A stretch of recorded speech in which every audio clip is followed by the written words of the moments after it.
Let me ask you something. Have you ever tried to fit into clothes that no longer serve your body?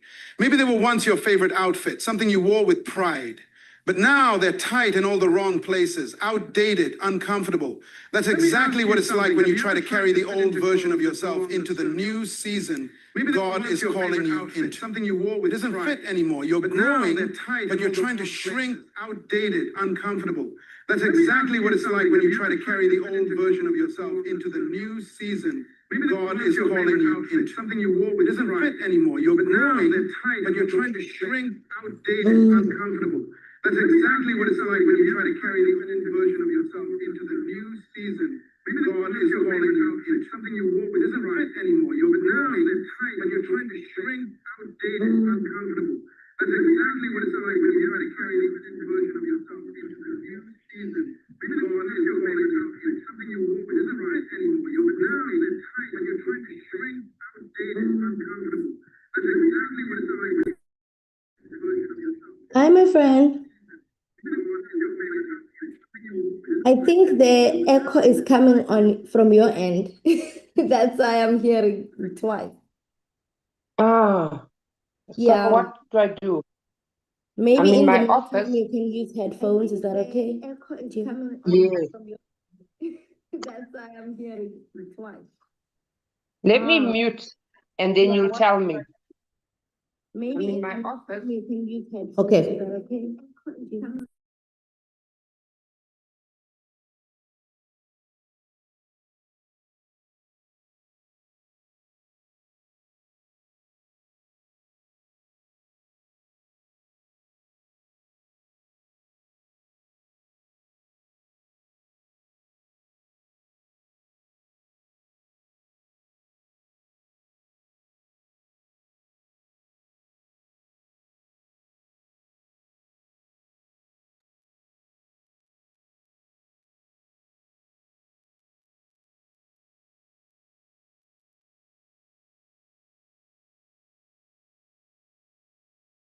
To elevate them while still holding on to the insecurities, habits, and fears that defined who they used to be. They want resurrection without crucifixion. They want promotion without preparation. But here's the truth. God doesn't call us to comfort. He calls us to transformation. And transformation will always require us to shed something. Sometimes it's the fear of failure. Sometimes it's the comfort of routine. Sometimes it's the people who keep reminding us of who we were. And transformation will always require us to shed something. Sometimes it's the fear of failure. I don't know what it is.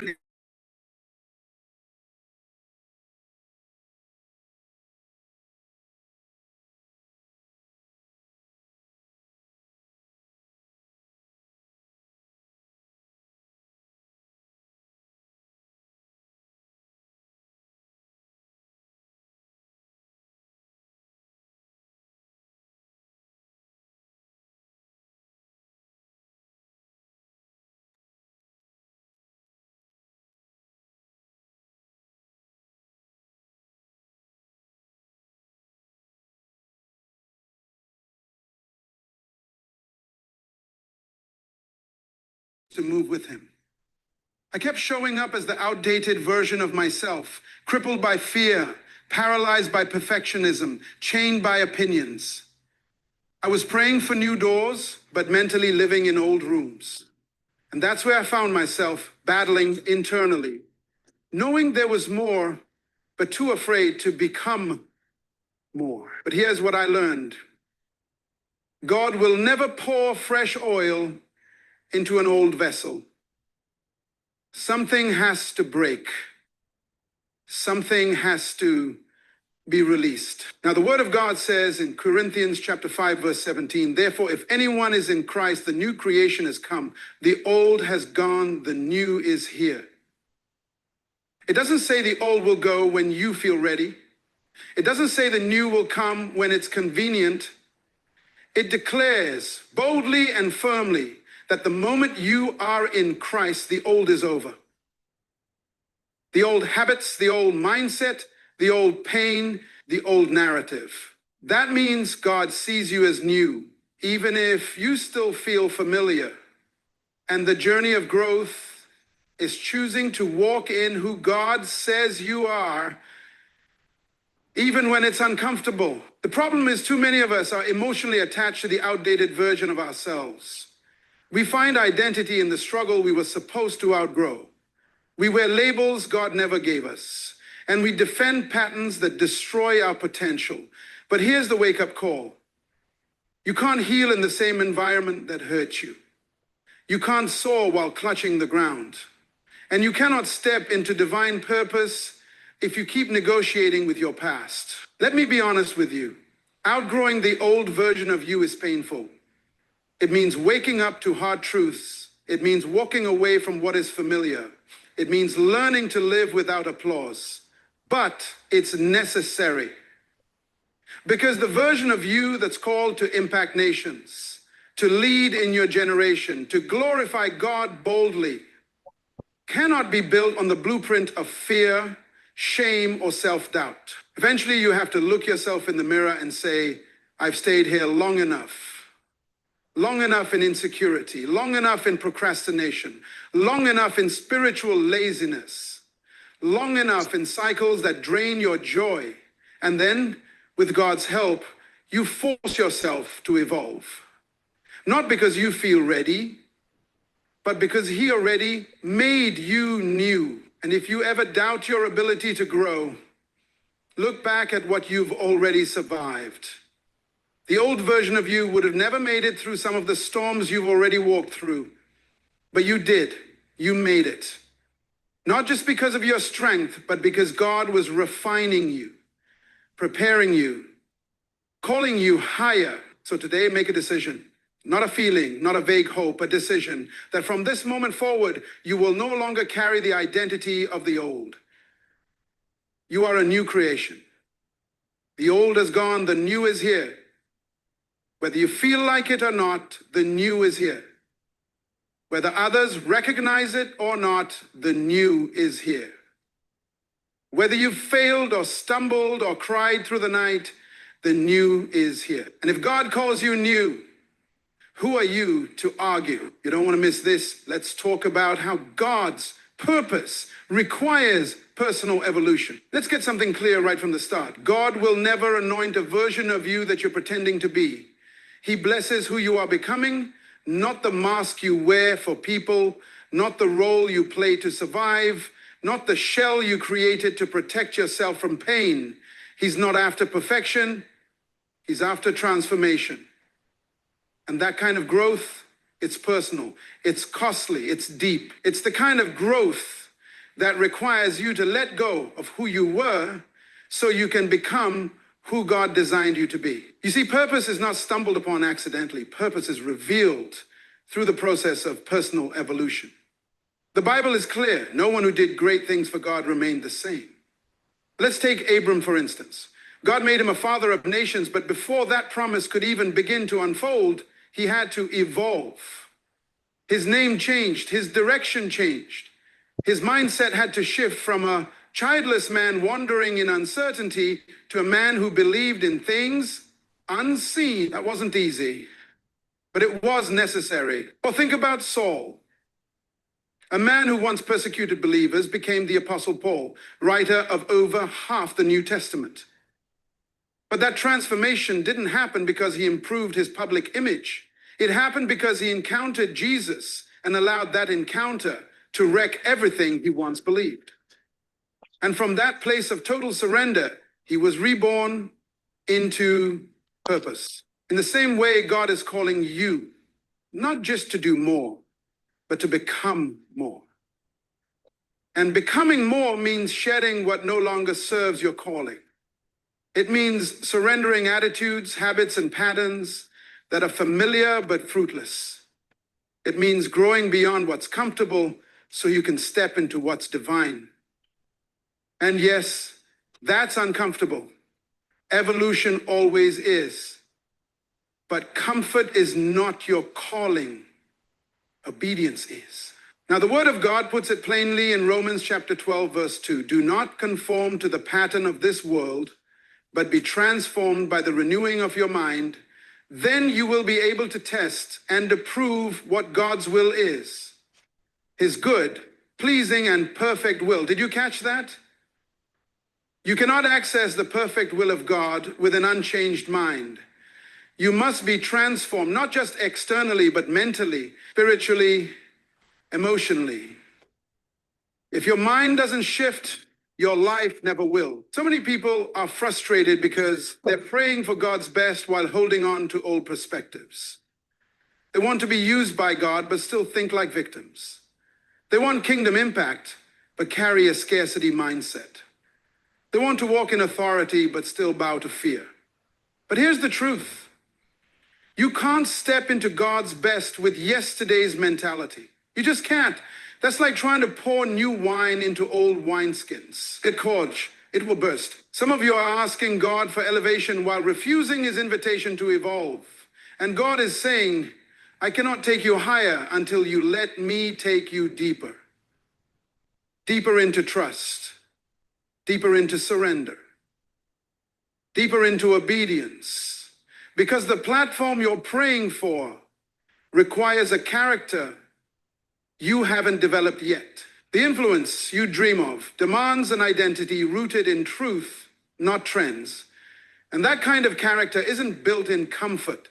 It's built in transformation. That's why some doors are delayed, not because God said no, but because the version of you that's ready to walk through them hasn't emerged yet.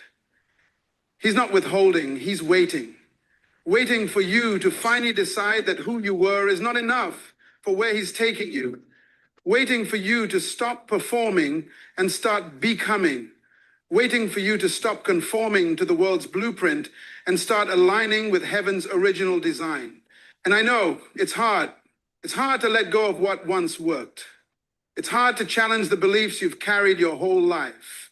It's hard to walk away from the version of yourself that people liked because it made them comfortable. But what's harder is missing the fullness of who you could be because you were too afraid to evolve. You're not called to stay stuck. You're not called to survive. You're called to grow, to change, to stretch, to evolve into the kind of person who doesn't just wear the label Christian, but lives with kingdom authority. And that starts in your mind. That starts with a decision to stop conforming and start transforming. Because only then can you fully walk in the will of God for your life. So don't wait for a sign. Don't wait for everyone to approve. Don't wait until you feel ready. Decide today, I will not settle for the old version of me. I will force myself to evolve. I will embrace the transformation because I refuse to miss what God has for me, clinging to who I used to be. Let's take a powerful look at identifying the old version of you. Let me ask you something personal. Have you ever felt like you were meant for more, but somehow you keep running in circles? Like you're on the verge of a breakthrough, but something invisible keeps dragging you back to the same place, emotionally, spiritually, and mentally. That, right there, is a sign that the old version of you is still in control. And if we don't learn to recognize that version, it will silently sabotage everything God is trying to build in our lives. You see, the old version of you is clever. It doesn't always show up as sin. Sometimes it shows up as subtle self-doubt, as playing small, as deferring your dreams, as hiding behind excuses that sound responsible but are really rooted in fear. The old you doesn't announce itself with a loud warning. It whispers things like, you've tried this before, or who do you think you are? Or this is just how I've always been. And those whispers, they're powerful because they keep you living a life that is beneath your potential. I once knew a man gifted beyond measure. He had the kind of mind that could solve problems in minutes, the kind of insight that leaders would pay for. But he was stuck, not because he lacked opportunity, but because he clung tightly to the mindset that got him through survival seasons. He was still operating from a place of hurt, of fear, of needing to be in control. Every time a door opened, he talked himself out of it. Every time someone believed in him, he disqualified himself. And every time God tried to promote him, he showed up as the version of himself that was afraid to change. Eventually, his life became a cycle of almost successful, almost ready, almost healed. But almost never gets you where God wants to take you. Almost is what the old version of you uses to make stagnation feel safe. And if we're not careful, we end up building routines around our resistance to growth. We become professional procrastinators, experts in spiritual avoidance, and we settle for average while calling it peace. Now hear me. This is not about condemnation. This is about clarity. Because the first step to freedom is self-awareness. You can't heal what you won't face. You can't grow out of what you won't name. And that's why God's word cuts through the noise. In James chapter 1, verse 23 to 25, the Bible says, anyone who listens to the word but does not do what it says is like someone who looks at his face in a mirror and after looking at himself goes away and immediately forgets what he looks like. But whoever looks intently into the perfect law that gives freedom and continues in it, not forgetting what they have heard, but doing it, they will be blessed in what they do. That passage hits deep. Because what's the point of hearing truth if you have no intention of living it? What's the use of attending church, reading devotionals, listening to sermons, if you keep looking in the mirror, seeing what needs to shift, and then walking away unchanged? The word of God is a mirror, not a filter. It shows you, and not just the dressed up version, but the version that needs to grow, heal, forgive, and rise. Sometimes we pray for God to change our situation when he's trying to change us. We ask for new doors while still showing up as the old self. We want healing, but we won't give up bitterness. We want blessings, but we refuse discipline.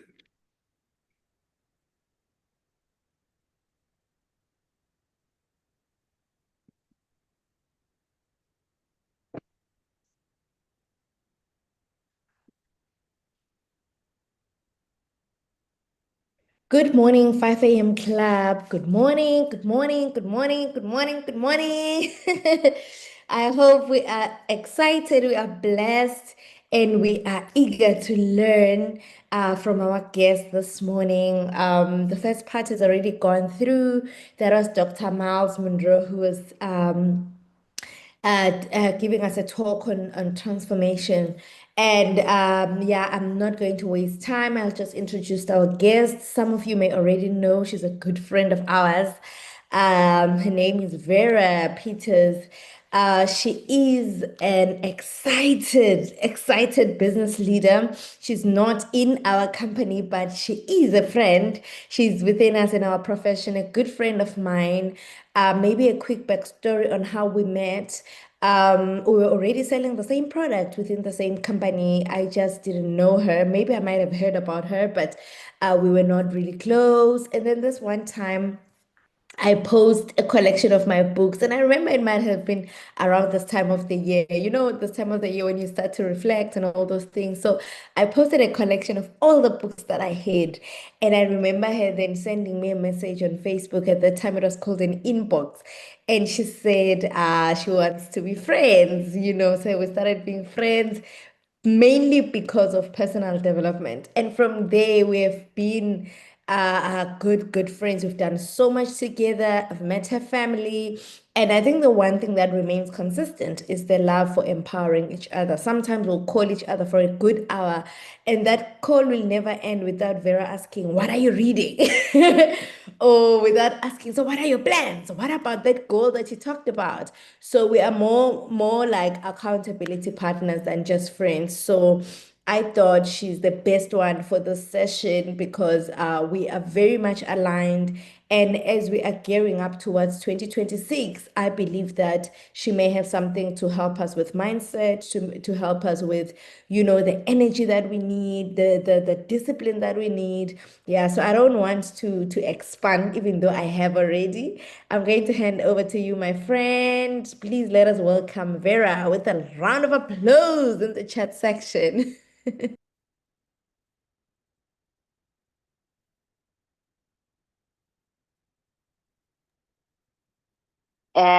Did I unmute myself, or can you hear me?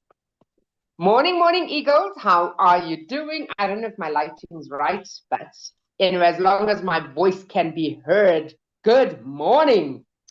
So I am excited to be here because talking about business, spending time with like-minded people, I mean, hello, who gets up at 5 a.m. to talk about lifing? Hey, so absolutely excited to be in the same room with like-minded individuals. My name is Vera King, Vera Peters. King was my maiden name, so a lot of you know me as Vera King. And when I got married, it changed to Vera Peters. So I've been in the network marketing space for about 10 to 12 years now. I've been in the same company, the company I'm presently in for the last 8 years, and I do it full time. So I am excited to share what has made me stay in the journey for the last 8 years and be consistent in it and have no plans of quitting anytime soon. I do have 5 children. I am recently widowed. So if I am still here, it means that it is working, right? So one of the first things I want to talk about, which is something that we continuously hear all the time. But you know what they say? Repetition is the mother of learning, right? So I want to talk about your why. As we are going into the new year, as we are ending the year, what is your why? What is the thing that makes you get up and talk to people who you don't know, talk to strangers? What is that thing? What is it that you are trying to achieve? When we were little children, right? I would say, what do you want to be when you grow up? And you would not hesitate. I want to be a pilot. I want to be an astronaut. I want to be the president. And we would have all these wild dreams that we never questioned and we never doubted. And then what happened? If I ask you now what you want to be, we don't even know what we want to be. We just being what we need to be in order to survive, in order to live hand to mouth. But is that what you really want? Deep, deep down, when I ask, what do you want? Some of us have to get not just a shovel, we've got to get an excavator, because what we want, we've buried it so deep. It's been buried by our experiences, by life, by circumstances, by decisions we've made, and now we are living the consequences. So what is it that you want? And I want to challenge you that as the year ends, to start to take on thinking, to start to learn how to think, to basically to start to think. Do you know that many of us think to survive? Not many of us think to thrive. What do I need to eat for lunch today? What's for supper? Where am I getting rent from? I need petrol in the car. Our thinking is all about survival. But when are we going to go beyond that into thinking to thrive? And it begins with knowing your why.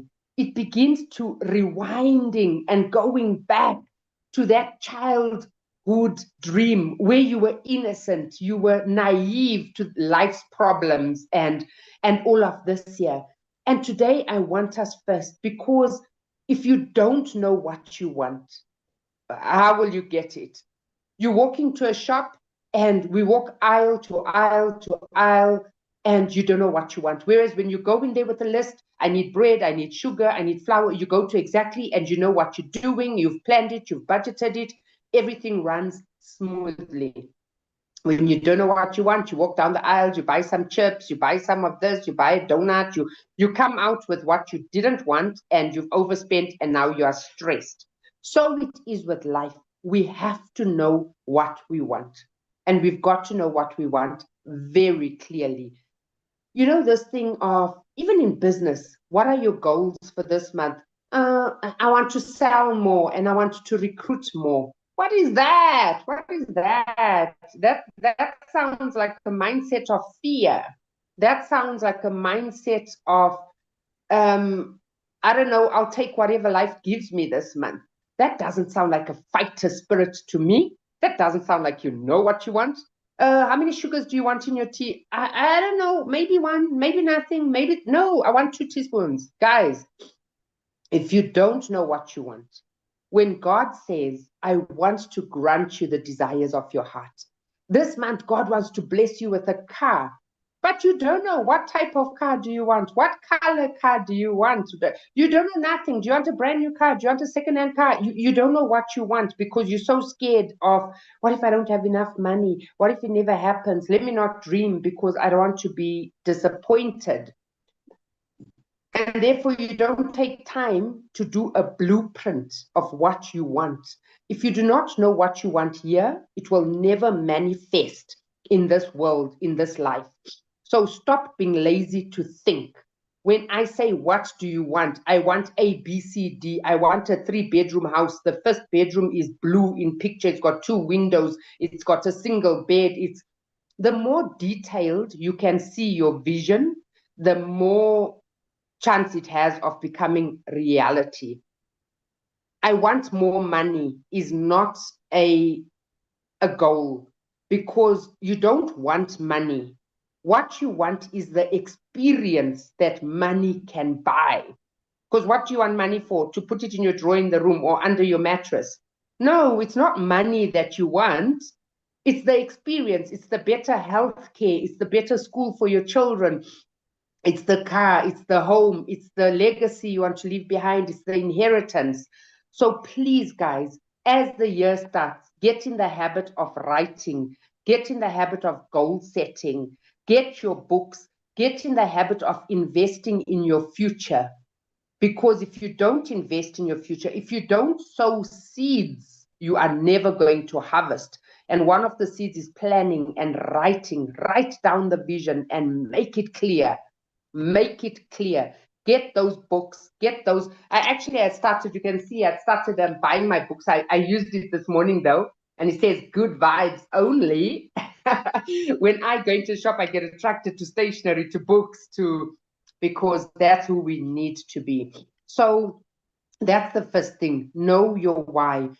Write down your why without filters, without judgment, without past experience. Don't write, no, but nobody in my family has ever done this. Nobody's ever flown on an aeroplane. Nobody has ever owned a car. Nobody. So what makes me different? And stop caring what people think. You write it down in color. Dream. Open the cupboards. Pull out those dreams that you put away as a child. Take them out again. Because now we have the vehicle. We've got our business. We've got the network marketing. So we can now. Before, with a salary, of course we couldn't, because that limits everything. But now we have the conduit we need to make those dreams come true, because most of our dreams need money. And now we know where to get the money. Which brings me to my next point. My next point is we need to examine our belief system.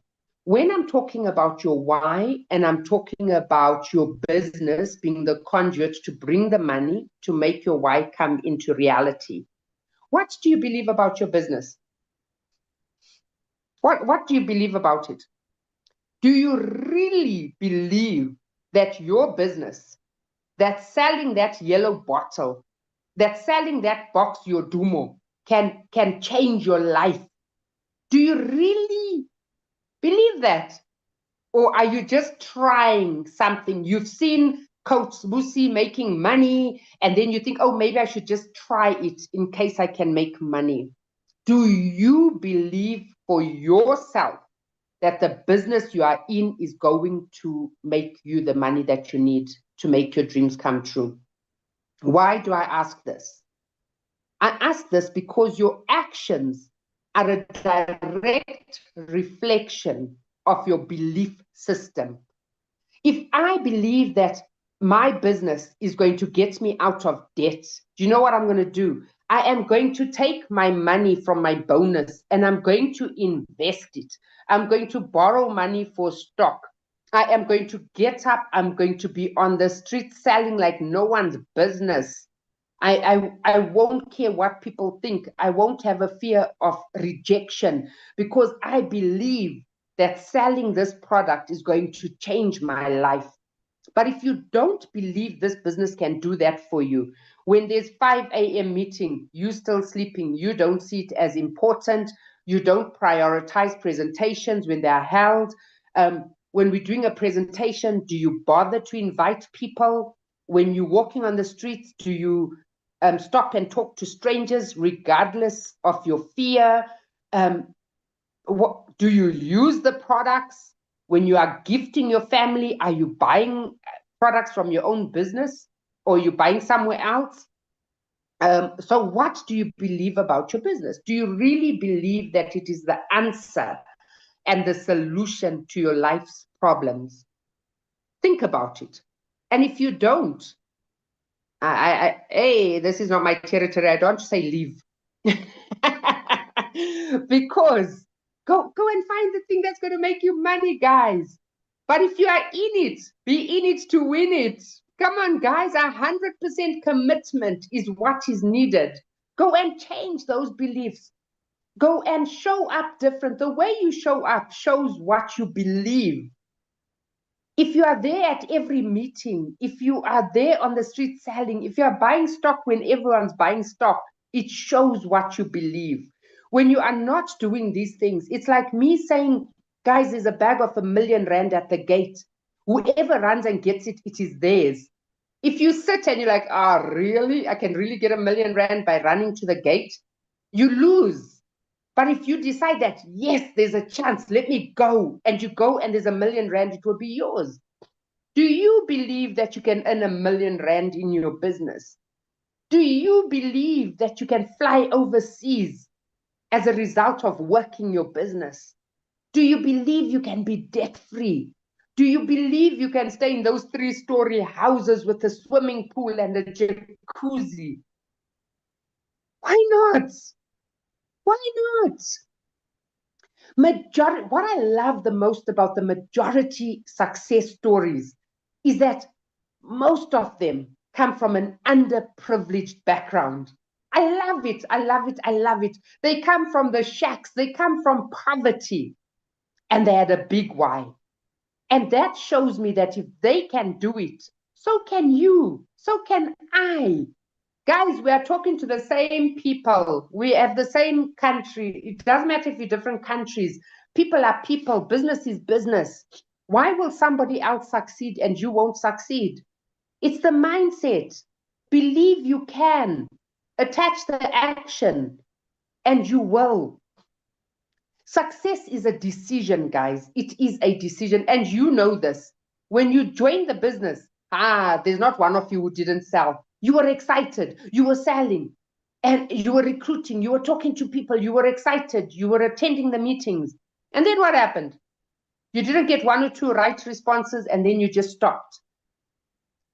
So I want to encourage you today to make 100% commitment decision, because 100% commitment is easier than 99% commitment. What do I mean by this? If I decide that I am giving up sugar, 100%, I am committed. When coach says, Vera, would you like, how many sugar do you take? No, thank you. When you're sitting with your friends and they're having chocolate, would you like a piece? No, thank you. Because I'm 100% committed to my goal. When I am 99% committed, Vera, would you like a piece of chocolate? Okay, I'll just have one piece. I'll just have one square. Vera, do you want sugar in your tea? I normally take two. Maybe I should take one. You see, when you're 99% committed, it's work. You've got to think about everything. You've got to debate everything in your mind. When you're 100% committed, you know what you want. It's yes, it's no. It's not maybe, should I think about it? And then the more you go off target, the more you lose your goal, the more despondent you get. Then the next time it's like, I already messed up. Let me just eat the whole chocolate. So be 100% committed. If I have an order and I've got 500 Rand in my account and my order is 490 Rand, I don't think closer. I know my money's coming back with interest and profit and meeting other targets. I invest, I push, because there's no two ways about it. When there's a meeting, you work towards it. You know when your success days are. You know when your meetings are. You know when your presentations online are. You make the decision at the beginning. I am going to attend every meeting. You can't say you've got a meeting in January and then January comes and you act surprised. I don't have money. But you knew it in advance. When you're 100% committed, you don't say, I don't have money. You say, how many bottles of nectar berry do I need to sell in order to get a ticket to go? The question that I don't have is, how can I? The decision is made. I am going. So you know the dates because you are committed. You know the compensation plan because you are committed. When coach says, can you talk? Can you do this? Yes. Whether you know how to do it, whether you don't know how to do it, because I'm 100% committed to growing, to learning, to being successful in my business. And Jim Rohn says, whoever holds the pen earns the most money. So it's not coach doesn't make the most money in the business because it's a pyramid scheme and she's at the top and we're all working for her. No, it's because she holds the pen. She's doing the presentations. She's doing the teaching. She's doing the trainings in the group. She's selling. She's doing. That's why she's making money. So if you want to make more money, put in the effort, because there's no magic solution. Whatever you put in is what you are going to get out of it. You make a decision that, I always say that your anchor, your mind is your anchor. Storms are going to come in life, guaranteed. Can take that to the bank. Storms are going to come.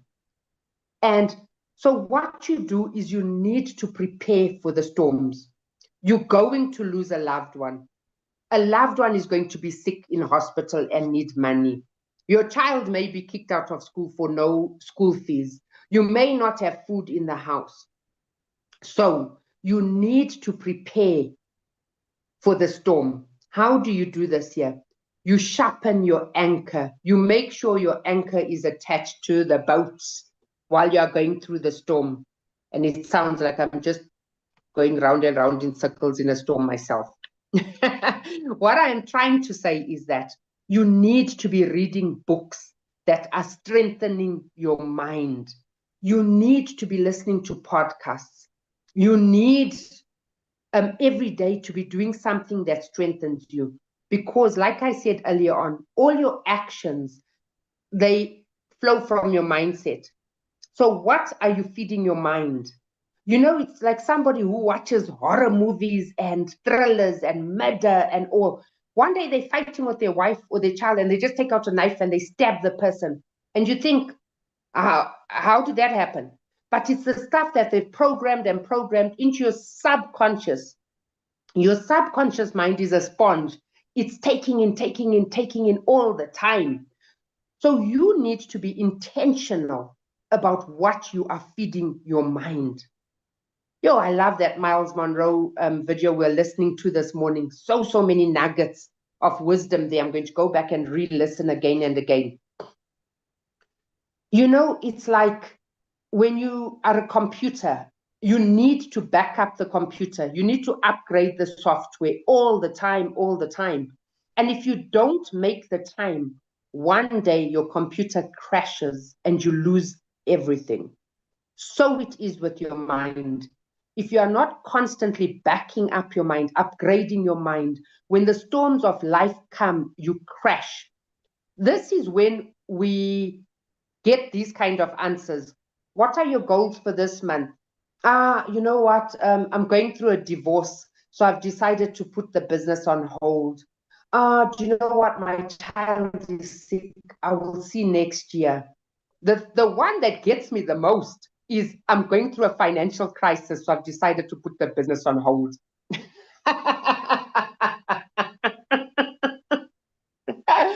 Yeah, it's like saying I'm sick, so I've decided to stop taking medication. Guys, this stop, start story in our business is going to kill us. It's going to be the end of us.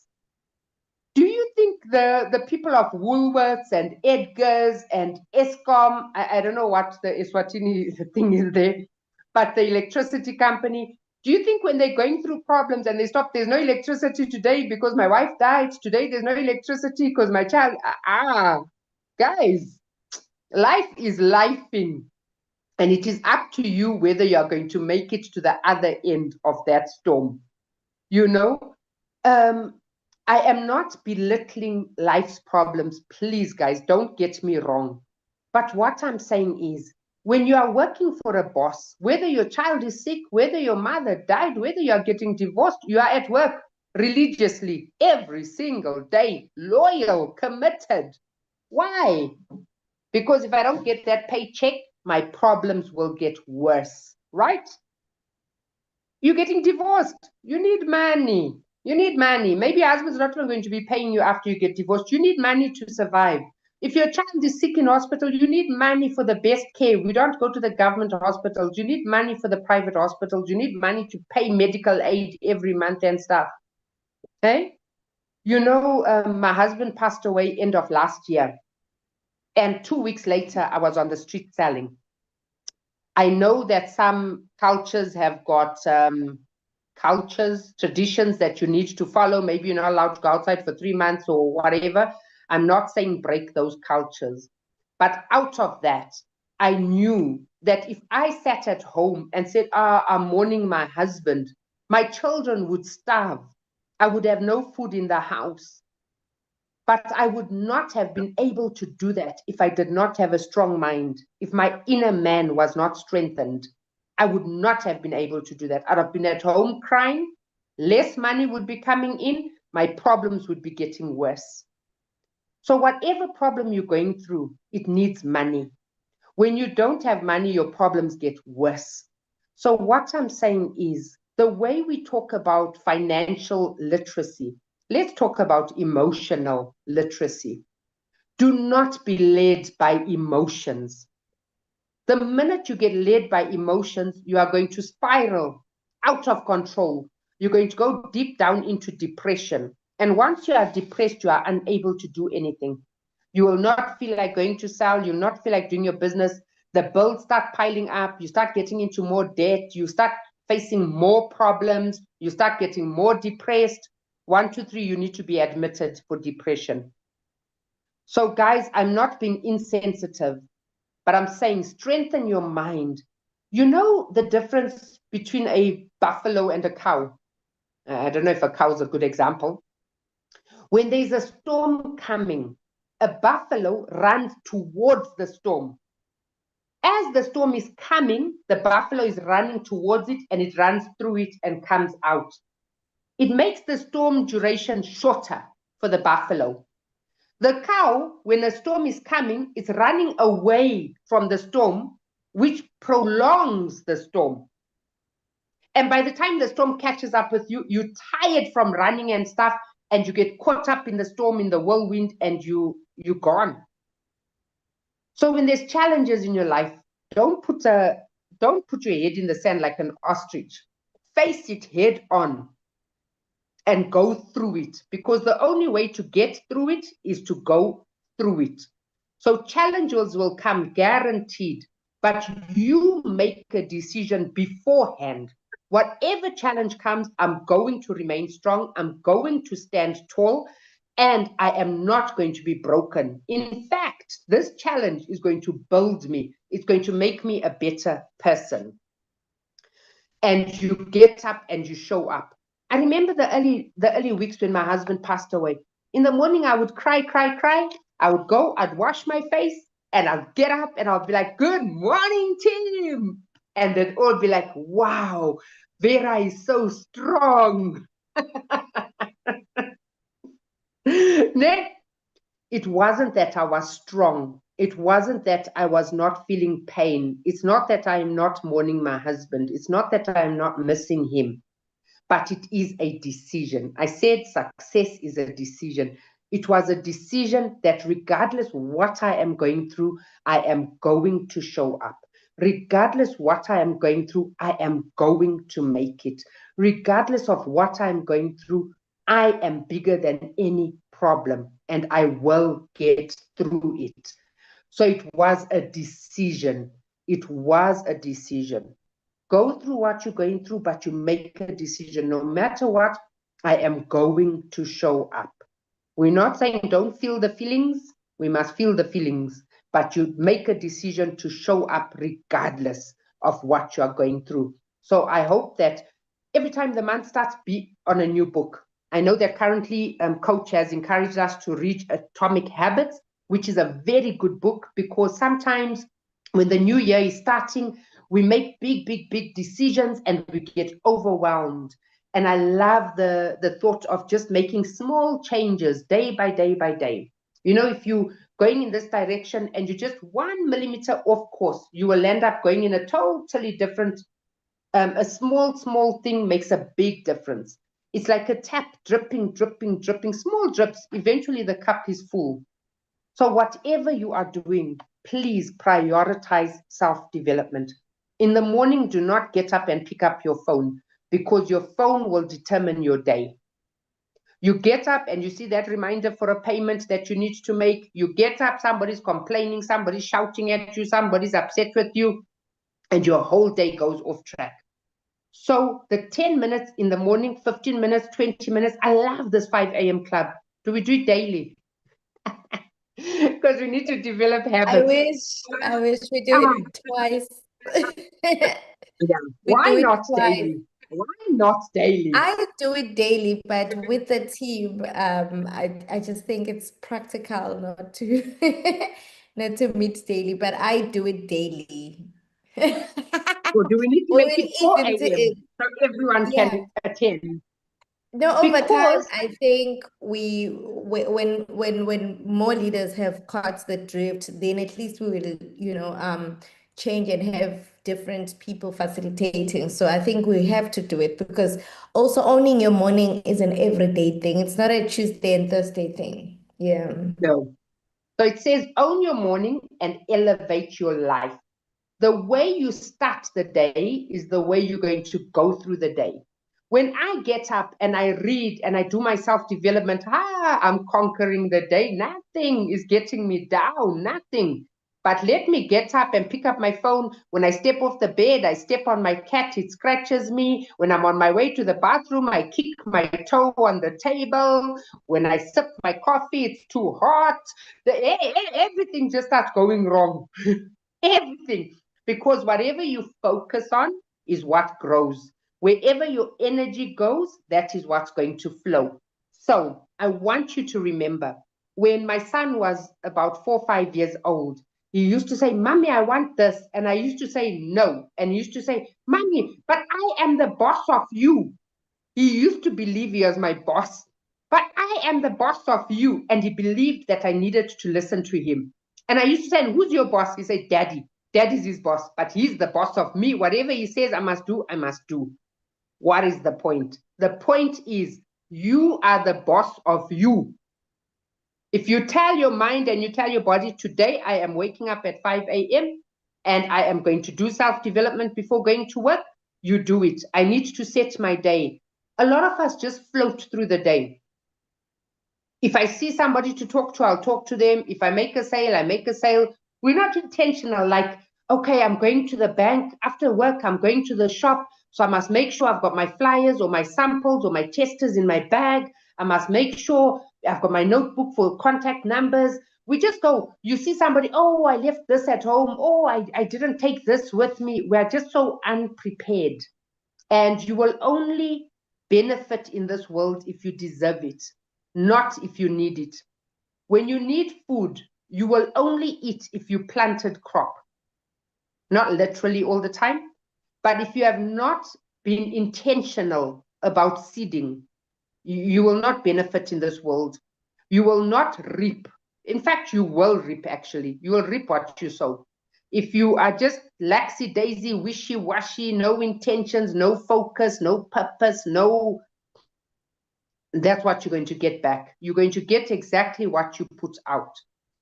So we have to start somewhere. You make a decision today that I'm going to talk to one person in my business today, one follow-up, one new person, one team member. I'm going to advertise 3 times a day minimum. I don't know what you guys suggest, but we normally say like a prescription 3 times a day. You've got to be intentional. A lot of things, before they become habit, you forget. So you set your alarm. If you need to advertise 3 times a day and you keep forgetting, set your alarm for 3 times a day to do it until it becomes a habit. If I want to start drinking water, I put a bottle in the bedroom, I put a bottle in the bathroom, I put a bottle in the kitchen. They triggers so that you will remember until it becomes habit. Because a lot of things are not easy when we are learning them. So we need to put things into place, get an accountability partner. Guys, we need to talk to 5 people a month. I need to do my 4 CCs. I love the thing of doing, how many CCs do you do a month on the first, Sbusi? You're muted. Sorry. On the first, we recommend that you do at least one, which is your CCs of faith. Like that order you One place CC of without faith. any customer, yes, just to open your business. Yes. So are you doing that? Those are the habits. Those are the good seeds that you plant. Because as leaders, you are not waiting to see CCs under your downlines before you do your CC. No, you are leading by example. This is why network marketing gets a bad name of being a pyramid scheme. A lot of leaders are thinking, yo, if I can just find 2 good downlines that can work. You are a downline. An apple does not fall far from the tree. So if you want good fruit, you need to be good fruit. You can't have rotten seeds and then expect good fruit. So you cannot lead a team until you can lead yourself. So your priority is to lead yourself. I am doing my 4 CCs a month, noma kanjani. It is not negotiable. Do you have non-negotiables in your business? What are they? I'm doing my 1 CC of faith every 1st of the month. Is that a non-negotiable? I'm doing my 4 CCs a month. Is that a non-negotiable? I'm recruiting at least 1 person a month. Is that a non-negotiable? Or you'll just see wherever the wind takes you. Guys, the last thing I'm going to talk about is staying close to the fire. When you've got a fire going and there's lots of coals and wood, have you ever taken out a piece of wood or a piece of coal? What happens? It dies, right? So you must stay close to the fire. How do you do this? You attend the trainings, you attend the meetings, you read your books. You know when you have not studied your compensation plan and the people are excited on the group and they're talking and they're discussing, what do? You mute your group and you open and close your messages and you don't even read them because you've got no excitement. Your fire has died down. When you talk to people daily, your fire stays alive. When I'm in my house, I'm like, is this really working? Then when I go out and I talk to somebody, and they're like, oh, yes, I've been looking where to order this thing. I'm like, the fire starts burning again. Somebody says, yes, add me to the presentation. I'm interested in getting a new business going. It's like, oh, yes. And then when you come to the team and they're like, yo, I did my 1 CC of faith. Yo, you know what they're talking about. And you're like, yes, I also did it. You know, and you feel good and the fire keeps burning. You fan the flames. You fan the flames with the action. You fan the flames by staying close You don't wait for your upline on the first to say, what are your goals? Have you done this yet? No, you be proactive. Good morning, coach. It's the first today, or it's the 31st. Please don't set goals on the first day of the month, guys. You need to set them beforehand. Coach, this is my plan. This is my strategy. Do you think there's anything I should change or should I add? Don't be in competition with your upline, guys. You won't go anywhere. Whatever your upline does is for your benefit, because in network marketing, the more successful you are, the more successful I am. So I will never do anything to sabotage your business. Whatever I'm doing, for sure you will prosper and you'll be successful in your business. So don't be chased after. You are a leader, guys. You are a leader. You're an eagle. Eagles have got such good vision. Eagles have, they set a target and they know what they're headed for. Write down, send it, be proactive on the 31st. This is my goals for the month. This is my strategy. This is how I was thinking of achieving it. Is there anything I can change? I said I'm going to do this here on the 5th. I'm not there. Coach, I'm just letting you know I didn't do what I said I was going to do, but this is the plan. This is my comeback. This is what I'm going to do next, and stuff. If you stay close to your coach's feet, when she wants to help somebody, no, I need to do an extra 1cc under somebody or something to help somebody finish the target, she's going to think of you first, because you're staying close to her. You become in alignment with the vision of your team. Do you know what the vision for your team is? Do you know what the vision for your own life is? Be in alignment. If things are not in line, they don't flow. They fall off the rails. So guys, please stay close to the fire, attend the meetings, be committed, read the messages. You mute the messages. I understand some of us work, some of us are busy. We can't attend things in real time, but stay afloat. I can't attend the 5 a.m. meeting. Make sure you go to the replay in the evening and you watch it. Set your alarm that after I cook, after I clean, after I come home, I do homework at 8 o'clock, I'm going to first watch the replay before I sleep. Because everything flows on everything. Tomorrow, coach or somebody in the team will make a comment and it will come from the training and you won't know what they're talking about. Then you start getting discouraged. So stay on track with everything that is going on. So do your self-development, develop your mind, know your goals, know your why, be 100% commitment. It's just a decision. If you decide from tomorrow, I'm getting up at 5 a.m. every single day, you will do it. The confusion is when you're on the fence. When you're on the fence, hey, that wire, it pricks, it's sore, it hurts you.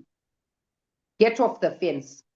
Indecision it's a decision. Inaction is an action. It's a decision. Whatever you don't change won't change. If nothing changes, nothing changes. Do you want the same life you've had this year, next year? The good news is that you can do something about it. It starts with the decision, you attach the action.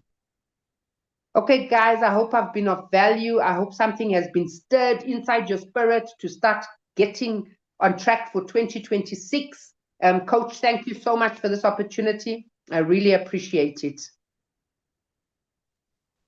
Wow, wow, wow, wow. Can I see those fire emojis? Can I see those clap of hands? Can I see what you learned? I can see Nozipo has already something for us. She's saying her takeaway is be intentional about your day. Be intentional about your day. You reap what you sow. If you want to sell daily or advertise, set your alarm until it becomes a habit. What you don't change won't change. Wow, this is so mind-blowing. I am super excited and I am so blessed, really. I feel I just love how much I'm always connected to the universe. Like my antenna is always up. And when the universe says Vera, I don't say, oh, let me try someone else. I just go straight for that one because I know there's always something that has been downloaded in their spirit that they need to share with us. So thank you so much, Vera. You're a busy mom. You're juggling so many things, but you gave us your heart. You poured everything. And as you were trying to fill our cups, I hope your cup was being filled as well. Thank you so much. Vera is a big part of our community. anytime she's with us. I think she's with us also in the Facebook group, the Eagles group. So we really have that symbiotic relationship, which is something that I want you to evaluate in your own friendships, to say, the people that I spend a lot of time with, the people that are my friends, can I benefit from them? Do I teach them something? Do they teach me something? Because sometimes we just hang around with people because we've been friends since primary school, we've been friends since high school, but there's no, we don't feed off each other. And if we do, it's the wrong things. You come to them, you tell them, hey, we're so excited. We just started these miracle mornings, these 5 a.m. sessions with our team. So I need to sleep early so that I wake up and I'm ready for it. We just started taking morning walks with my coach, and then they just look at you like, girl, it really, these things. So yeah, look for people that are going to also, be interested in your growth as much as, you're interested in their growth. So thank you so much. My biggest nugget was, everything is a decision. Everything is a decision. Growth is a decision. Being stagnant is a decision. Positive energy is a decision. Wallowing in sorrow is also a decision. Reminds me of what I was listening to yesterday while taking my morning walk. I was listening to Mel Robbins, and she was saying everybody has a morning routine. Maybe yours is just to snooze your alarm, but everyone has a morning routine that when my alarm goes, I snooze it and I go back to bed and I pull the blanket harder and I make my pillow more comfortable. And 30 minutes to an hour later, I wake up and then I run trying to, fix everything. And when we now bring new things into your life, new habits, we are not saying, you didn't have a way of life. We are saying, if it didn't give you results, if it did not give you the kind of life that you want, then it's possible to change it. And she talked about accountability partners. What I love about our community is that we are each other's accountability partners. Guys, you know that because I said it, because I said we are going to be doing Miracle Mornings on Thursday, I have to be the one who's showing up. I remember at 1 a.m., I woke up, I don't know what was happening, and I went back to scrolling my phone. And I asked myself, Subusi, if you continue scrolling, then you're not going to be able to wake up at 4:30. Then you're going to affect everyone else, including our guests who's coming for the 5 a.m. session. So go back to sleep. So you guys are my accountability partners. When you don't see me now doing these things, you'll be like, Coach, what's happening? I think it was Supervisor Tembi came back to the team yesterday. She said, I actually saw her. She does take these walks.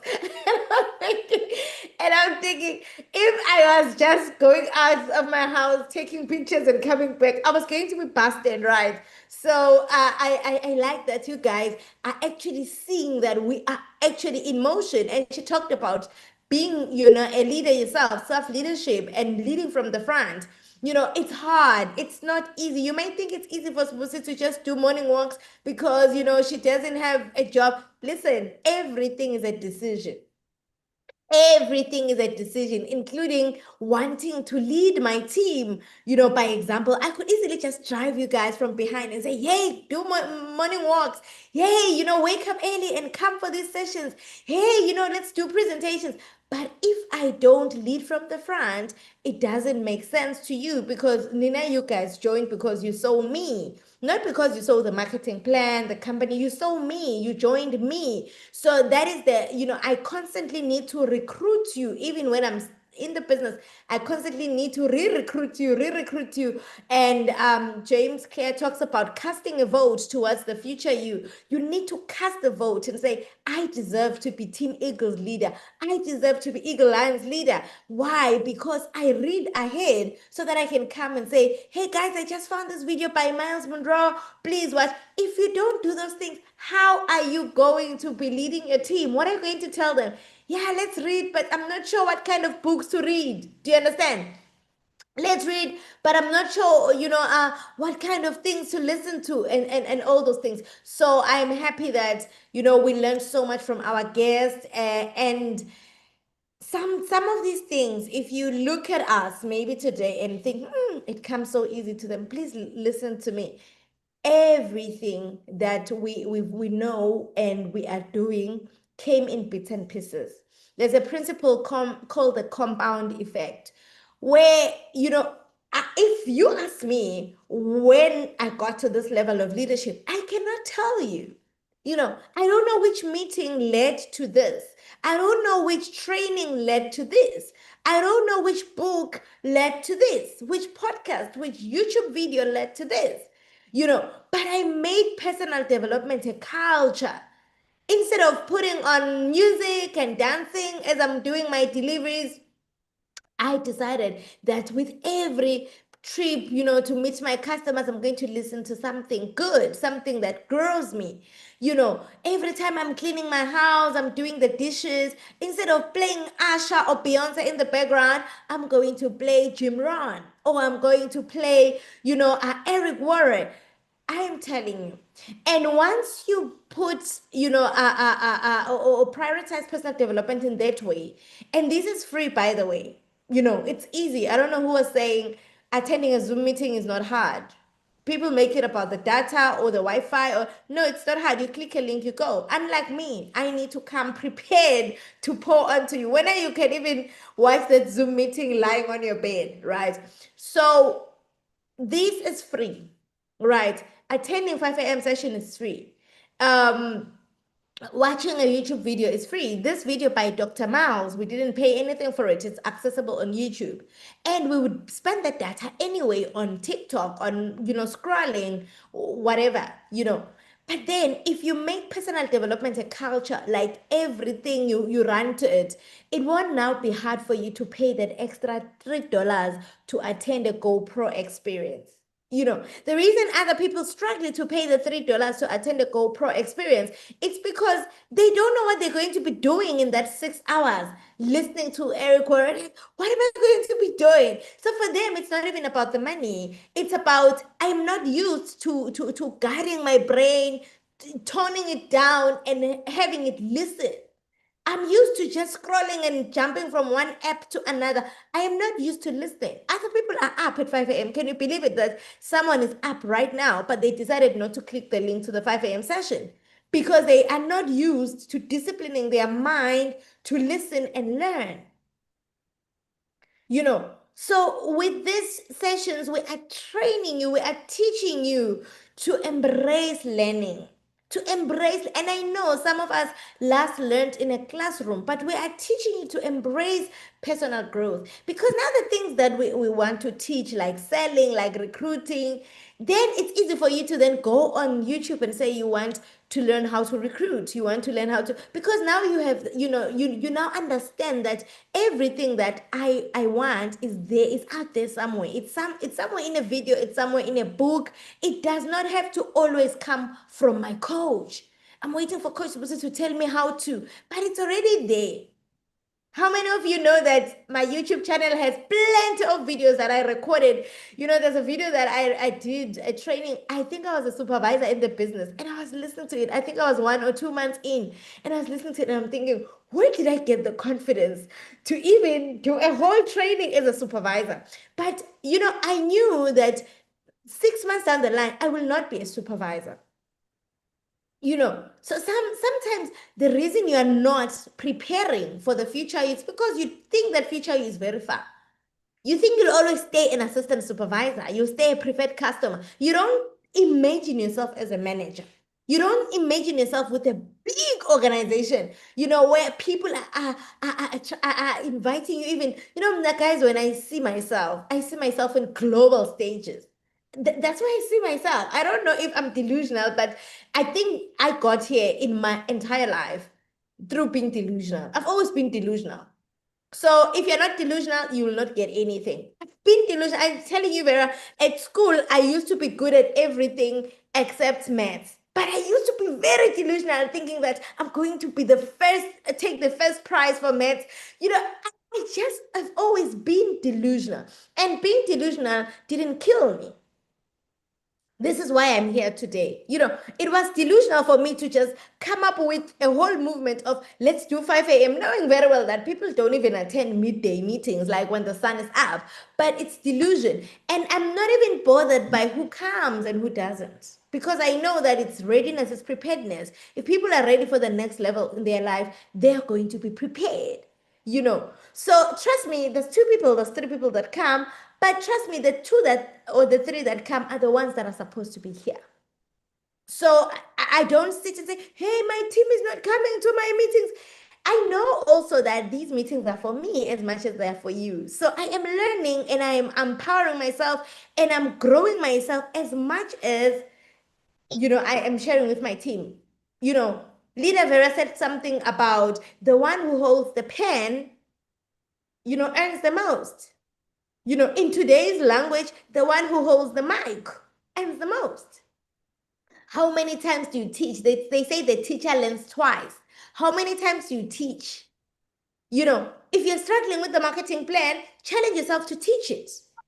If you're struggling with a specific product, say leaders will say, I'm going to be trying to do a training on Actixi. Please come. You'll just sit in and guide me, you know, and then help answer my questions to my audience when I'm done. Because this thing of saying, please tell me, I don't want to make a mistake. You know, please, someone asked for information. I just don't want to mess it up. That's why I want you to do it for me. No, in our kind of business, when we mess up, we learn. So I want you to mess up as much as possible so that you are able to learn, you know. So yeah, there's so much nuggets. I am so excited that this is recorded. I'm going to be listening to it as I take my morning walk right now.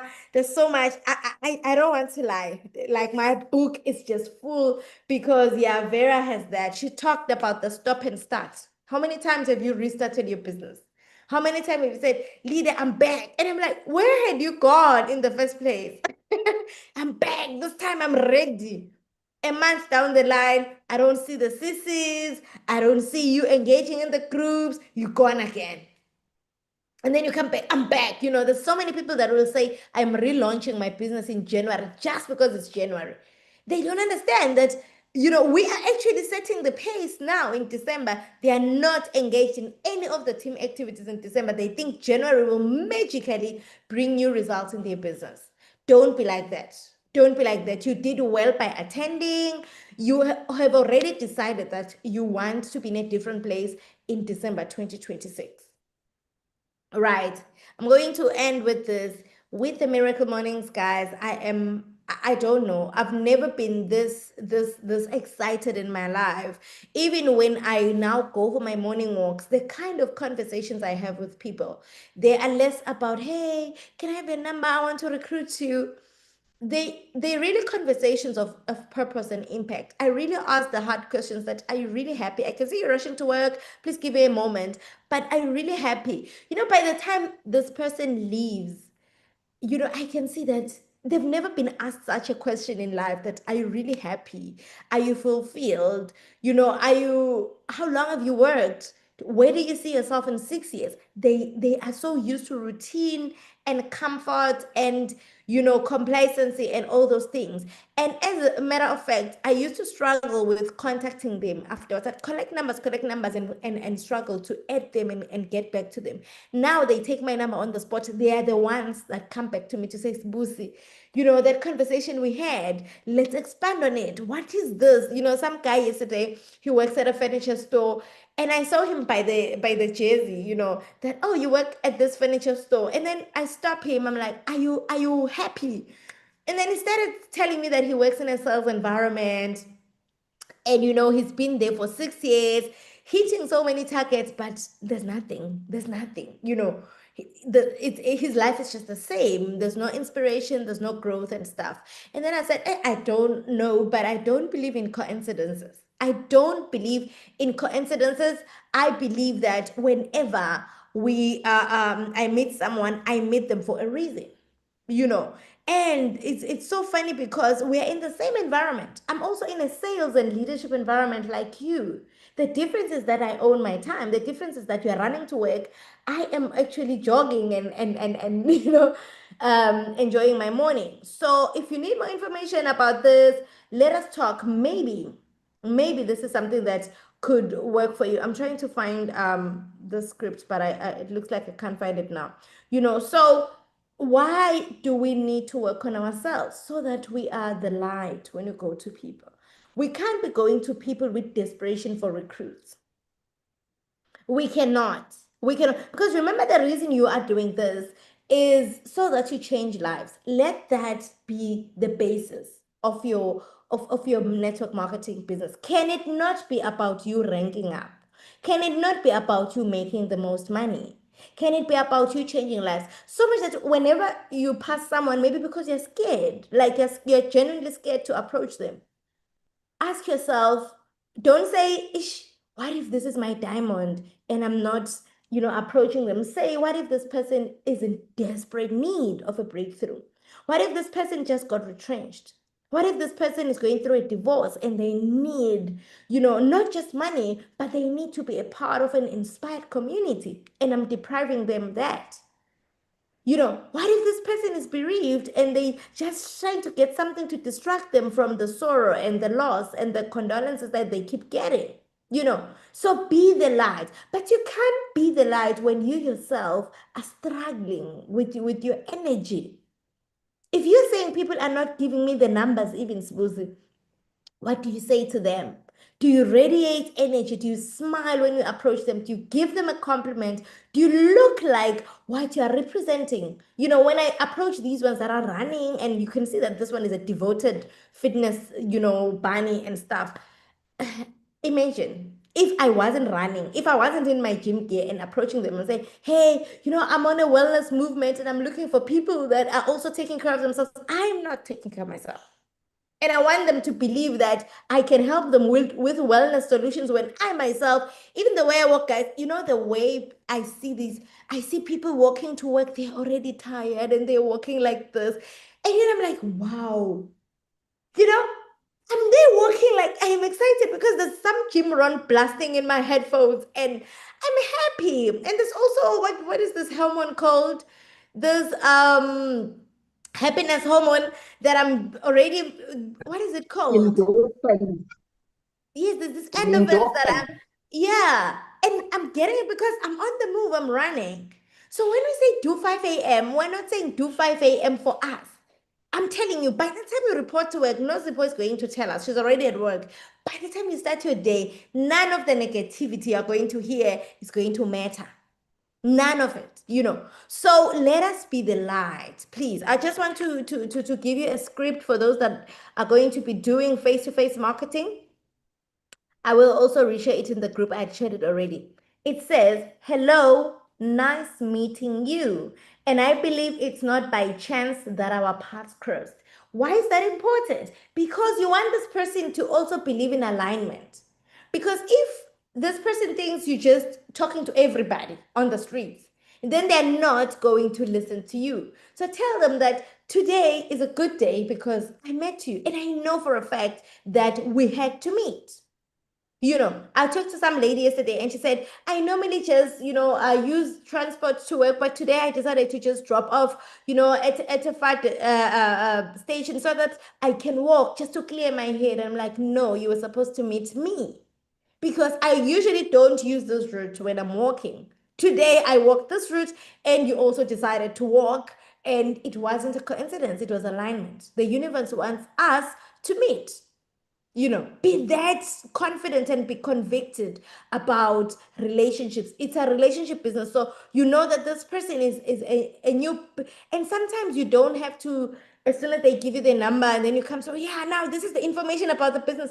No, allow the relationship to grow. Allow them to ease into, remember now you are posting nice things on your status, sometimes motivation, sometimes this and that. They are trying to learn you and get to know you better. So don't rush into giving them the marketing plan and the packages for joining. Right. And then I know we both do not have much time.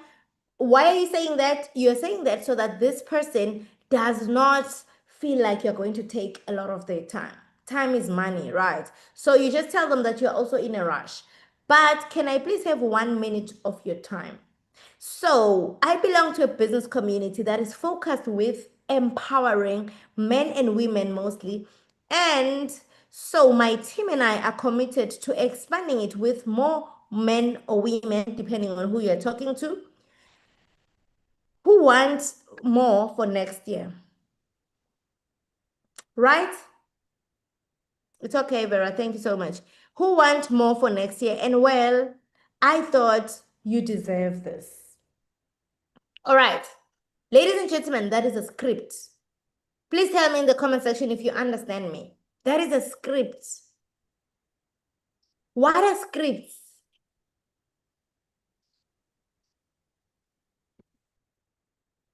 What are scripts?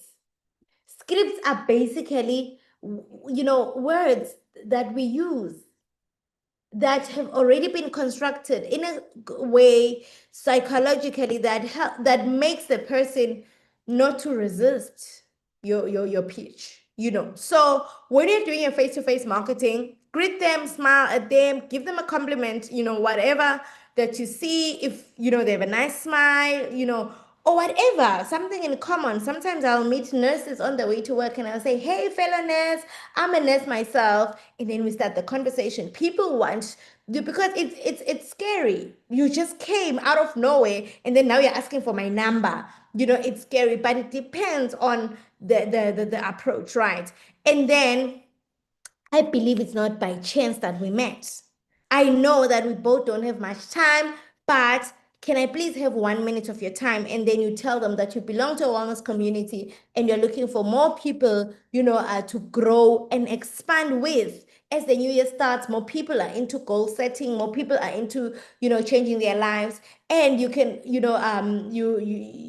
want to reach out to them. For those that are already jogging like me, it's always easy because I can see they're already doing something to improve their health. Right. But for those that are going to work, the conversation sometimes is really different. Sometimes it's around their work. Sometimes it's around, what they do, finding out if, maybe you can offer a solution or something like that. But don't be judgmental. And also listen to them. Sometimes when you just talk to them and then you listen, ask them about them. People like to talk about themselves. It gives you, something to be able to see the angle that you can take towards the recruiting. Because if someone keeps talking about their kids and money and then if someone talks about they're not fulfilled at work, then where this business will fit in. If someone talks about I wish I was also running like you, then the angle is different.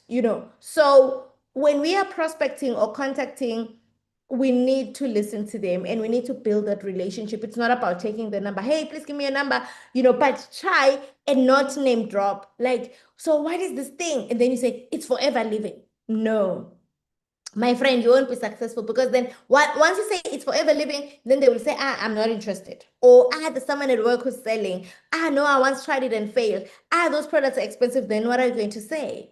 So try as much as possible I don't even carry my badge anymore when I do, because I just feel like once you start reading the badge and then you are negative towards the company, then I've lost. Right. So I just walk and I move and I tell them, no, we have amazing products in the wellness space, but I'm also in a rush. So I'll just share everything on WhatsApp, as soon as I get home. Then the person, is able to receive the information. So yeah, I'm challenging us all. Let us go and find new people. Normally, I just give myself a target of 5 when I'm doing my morning walks, that I want to just reach out to 5 new people today through these morning walks.